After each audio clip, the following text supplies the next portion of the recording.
ভাৰতীয় নাবিকৰ মৃত্যু হৈছে তাকো ৰাছিয়াৰ আক্ৰমণত। ৰাছিয়া ভাৰতৰ মিত্ৰদেশ, সেই ৰাছিয়াই মিছাইল আক্ৰমণ কৰি ভাৰতীয় নাবিকৰ প্ৰাণ ল'লে। নমস্কাৰ, স্বাগতম ষ্টুডিঅ'ত মই প্ৰাঞ্জল।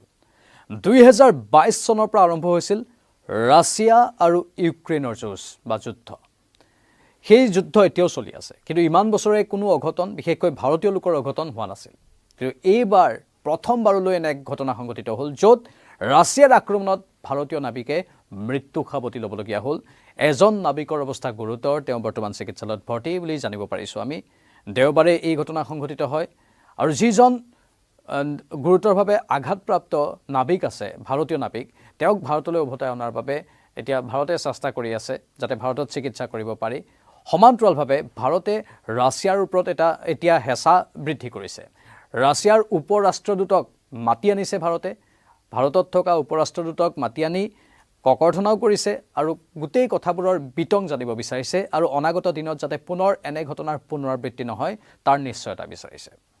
অতি দুখজনক কথাটো হ'ল, ইয়াৰে এজন নাবিকে মাত্ৰ চুটি কটাই বা চুটি সামৰি উভতিহে গৈছিল আৰু চুটি সামৰি উভতি যোৱাৰ সময়তেই এই ঘটনাটো সংঘটিত হ'ল আৰু নিথৰ দেহ হৈ এতিয়া হয়তো কফিনত ভাৰতলৈ আহিব লাগিব। ইউক্ৰেইনৰ ওডেছা বন্দৰৰ পৰা শস্য লৈ এই জাহাজখন আগবাঢ়িছিল, য'ত ভাৰতীয় নাবিকসকল আছিল। মুঠ 17জন নাবিক আছিল আৰু ইয়াৰে 5জনেই হ'ল ভাৰতীয়। এতিয়া এই আক্ৰমণত মুঠ 10জনৰ মৃত্যু হৈছে, 10জনৰ 4জনেই ভাৰতীয়, বাকী 6জন আন বিভিন্ন দেশৰ। একেলগে এখন দেশৰ 4জন নাবিকে মৃত্যু সাৱটি ল'বলগীয়া হ'ল। পুনৰ কৈছোঁ, ইউক্ৰেইনৰ ওডেছা বন্দৰৰ পৰা শস্য লৈ কৃষ্ণ সাগৰৰ উপকূলৰ পৰা ৰাওনা হৈছিল MV গল্ডেন লিঅ' নামৰ এখন ব্যৱসায়িক জাহাজ। আৰু তুৰস্কই ক্ৰয় কৰা গিনি বিছাউৰ ব্যৱসায়িক জাহাজখনে যাত্ৰা আৰম্ভ কৰাৰ সময়তেই ৰাছিয়াৰ ইটোৰ পিছত সিটো ক্ষেপণাস্ত্ৰৰ আক্ৰমণ সহ্য কৰিবলগীয়া হয় বা বলি হয় এই জাহাজখন ৰাছিয়াৰ আক্ৰমণৰ। ৰাছিয়াই কোনো স্পষ্টীকৰণ এতিয়ালৈকে দিয়া নাই। ৰাছিয়াই ইউক্ৰেইনৰ সৈতে যুদ্ধৰ ফলশ্ৰুতিতে এই ঘটনা হোৱা বুলি বাৰে বাৰে ক'ব বিচাৰিছে, কিন্তু যি কি নহওক, এই জাহাজখনত কোন দেশৰ কোন নাবিক আছিল সেই বিতং তথ্যবোৰ ৰাছিয়াই আক্ৰমণ কৰাৰ পূৰ্বে কিয় লোৱা নাছিল তাৰো এতিয়া স্পষ্টীকৰণ ভাৰতে বিচাৰিছে। ক্ষেপণাস্ত্ৰ আক্ৰমণত ক্ষণিকতে দপ দপকৈ জ্বলি উঠে এই জাহাজখন। এই আক্ৰমণত নিহত হয় বন্দৰৰ এজন ইউক্ৰেইনৰ বিষয়া। ৰাছিয়াই হয়তো স্বাভাৱিকতে ইউক্ৰেইনক লক্ষ্য কৰি আক্ৰমণ সংঘটিত কৰিছিল, কিন্তু ইউক্ৰেইনৰ বিষয়াৰ লগতে আন 10জনৰো মৃত্যু হ'ল আৰু তাৰে ভিতৰত 4জনেই ভাৰতীয়। মুঠ 17গৰাকী নাবিক আছিল ইতিমধ্যে আমি কৈছোঁ, আৰু যিজনৰ নাম আমি কৈছোঁ নিহত ভাৰতীয়সকলৰ ভিতৰত আছে 26 বছৰীয়া কেৰেলাৰ নাবিক অখিল জৈন। অখিল জৈনো বিষয়া হিচাপে তাত কৰ্মৰত আছিল আৰু অখিলে মাহেকৰ আগতে ছুটিৰ পৰা কৰ্তব্যলৈ উভতিছিলেহে মাত্ৰ, আৰু তাৰ পাছতে এই কৰুণ ঘটনাৰ সাক্ষী হ'বলগীয়া হ'ল। ভাৰতে কি কৰিছে? ভাৰতৰ বৈদেশিক মন্ত্ৰালয়ে নতুন দিল্লীত থকা ৰাছিয়ান দূতাবাসৰ ভাৰপ্ৰাপ্ত কূটনীতিবিদ চাৰ্জ ডি এফাৰ্ছ ভ্লাডিমিৰ লাভানভক ইতিমধ্যে চমন জাৰি কৰিছে।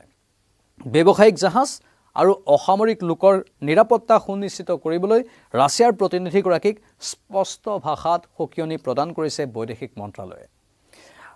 একে সময়তে নিহতসকলৰ মৃতদেহ যাতে স্বদেশলৈ উভতাই আনিব পাৰি, তাৰ বাবে সকলো ধৰণৰ ব্যৱস্থা যাতে ৰাছিয়াই কৰি দিয়ে সেইখিনিৰ বাবে দাবী কৰিছে।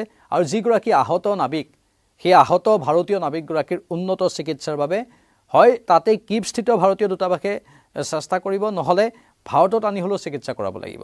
যদি অতি গুৰুতৰ তেনেহ'লে স্বাভাৱিকতে কিভস্থিত ভাৰতীয় দূতাবাসেই বিষয়টো চাব লাগিব, যাতে তেওঁ তৎকালীনভাৱে যিখিনি চিকিৎসা আছে সেইখিনি পাব পাৰে। পৰৱৰ্তী সময়ত যেতিয়া অলপ তেওঁৰ অৱস্থা ভাল হ'ব, তেতিয়া হয়তো ভাৰতলৈ অনাৰ ব্যৱস্থা কৰিব। ইউক্ৰেইনত থকা ভাৰতীয় দূতাবাসে সমগ্ৰ পৰিস্থিতিৰ তীক্ষ্ণ দৃষ্টিৰে পৰ্যবেক্ষণ কৰাৰ লগতে ভুক্তভোগী পৰিয়ালসমূহক সম্ভাৱ্য সকলো সহায় আগবঢ়োৱাৰ আশ্বাস দিছে। কিন্তু অতি দুৰ্ভাগ্যজনক, ইমান দিনে 2022 চনৰ পৰা 4 বছৰ হৈ গ'ল ৰাছিয়া ইউক্ৰেইনৰ যুদ্ধৰ, কিন্তু এই 4 বছৰত এজনো ভাৰতীয় লোকৰ এতিয়ালৈকে প্ৰাণ যোৱা নাছিল। এই প্ৰথমটো ঘটনা য'ত ভাৰতীয় নাবিকৰ প্ৰাণ গ'ল ৰাছিয়াৰ আক্ৰমণত। যি ৰাছিয়া ভাৰতৰ অতি বন্ধু ৰাষ্ট্ৰ, আমেৰিকাৰ সৈতে হাজাৰ সংঘাতকো নেওচি, আমেৰিকাৰ হাজাৰ ককৰ্থনাকো নেওচি ভাৰতে ৰাছিয়াৰ সৈতে বন্ধুত্বপূৰ্ণ সম্পৰ্ক অব্যাহত ৰাখিছে বা ৰাছিয়াৰ পৰা তেল ভাৰতে ক্ৰয় কৰি আছে। যি সময়ত বিশ্বৰ আন বহু দেশে ৰাছিয়াৰ পৰা তেল ক্ৰয় নকৰোঁ বুলি ৰাছিয়াৰ আৰ্থিক অৱস্থাক এক প্ৰকাৰ দুঃসময়ৰ মাজলৈ ঠেলি নিছিল, সেই সময়তে ভাৰতে একমাত্ৰ ৰাছিয়াৰ পৰা তেল ক্ৰয় কৰি, ইন্ধন ক্ৰয় কৰি ৰাছিয়াৰ অৰ্থনীতিত যাতে বিৰূপ প্ৰভাৱ নপৰে তাৰ ওপৰত গুৰুত্ব দিছিল, কাৰণ ভাৰতৰ সৈতে ৰাছিয়াৰ সম্পৰ্ক ভাল। সেই ৰাছিয়াই ভালদৰে জানে যে এনেধৰণৰ জাহাজবোৰত ভাৰতৰ বহুত নাবিকে আজি বছৰ বছৰ ধৰি কাম কৰি আছে।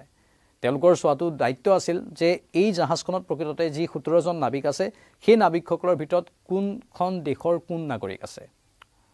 সেই বিষয়বস্তুবোৰ নাচায় আৰু পোনপটীয়াকৈ এই আক্ৰমণ কৰা বিষয়টো ভাৰতে গৰিহণা দিছে।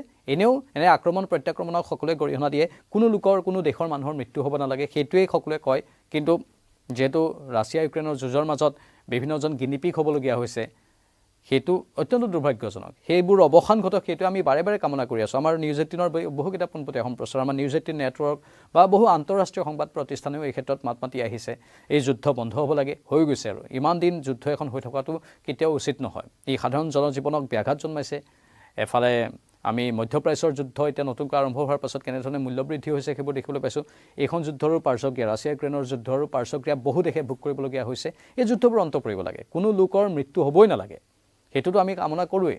কিন্তু এতিয়া আকৌ ভাৰতীয় লোকৰো মৃত্যু হৈ গ'ল। স্বাভাৱিকতেই ভাৰতৰ বৈদেশিক মন্ত্ৰালয় অধিক তৎপৰ হৈ পৰিছে আৰু ভাৰতে এটাই কথা কৈছে যে আমি ইমান ঘাত প্ৰতিঘাত নেওচি আমেৰিকাৰ ককৰ্থনা শুনি আমেৰিকাক ওলোটাই কথা কৈও তোমালোকৰ সৈতে বন্ধুত্ব অব্যাহত ৰাখিছোঁ, অক্ষুণ্ণ ৰাখিছোঁ। তোমালোকৰ দায়িত্ব আমাৰ ভাৰতীয় লোকসকল পৃথিৱীৰ য'তেই নাথাকক তোমালোকৰ আক্ৰমণত যাতে ভাৰতীয় লোকৰ মৃত্যু নহয়, সেইটো ৰাছিয়াই চাব লাগে। কিন্তু এইবাৰ ৰাছিয়াই ক'ৰবাত ভুল কৰি দিলে আৰু যাৰ ফলতে এতিয়া ভাৰতৰ বৈদেশিক মন্ত্ৰালয়ে ৰাছিয়ান দূতাবাসৰ ভাৰপ্ৰাপ্ত কূটনীতিবিদ চাৰ্জ ডি এফাৰ্ছ ভ্লাডিমিৰ লাভানভক সমন জাৰি কৰিছে আৰু তেওঁক সমন জাৰি কৰি সোধপোছ চলাইছে। আৰু যিকেইটা ভাৰতীয় লোকৰ মৃতদেহ আছে সম্পূৰ্ণ সন্মান সহকাৰে সেই মৃতদেহকেইটা যাতে ভাৰতলৈ আনিব পাৰি তাৰ ব্যৱস্থা কৰিবলৈ দাবী জনাইছে। আৰু যিজন আহত, সেই আহতজনৰ অৱস্থা এতিয়াও সংকটজনক, তেওঁ উন্নত চিকিৎসা কৰিব লাগে বুলি মত প্ৰকাশ কৰা হৈছে।